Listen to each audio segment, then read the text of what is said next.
Welcome to Sweet Life Beat Life. We hope this video helps.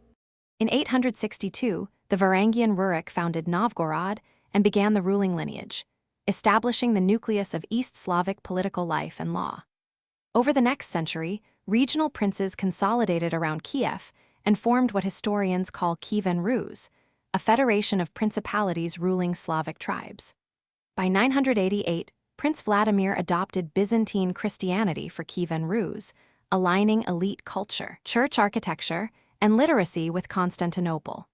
Trade routes along the Dnieper connected Kiev to Byzantium and Scandinavia, bringing silver, goods, and legal customs that shaped early Rus institutions and identity.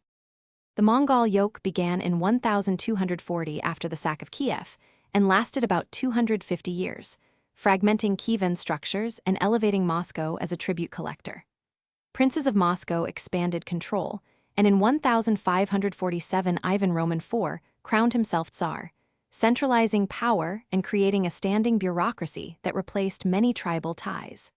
Under the Romanovs, especially Peter I, Russia modernized its army, reorganized administration, and Peter I modernized armies and founded St. Petersburg in 1703 to open a Baltic port and project power into Europe.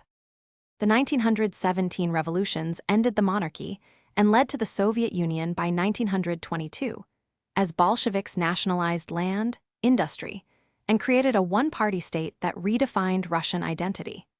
World War II expanded Soviet influence, creating a sphere of 14 satellite states and making Moscow a superpower with centralized planning and militarized society. Economic stagnation and political reforms culminated in the USSR dissolving in 1991, and the Russian Federation emerged under new leadership, reclaiming borders and institutions while integrating former Soviet republics in a changed international.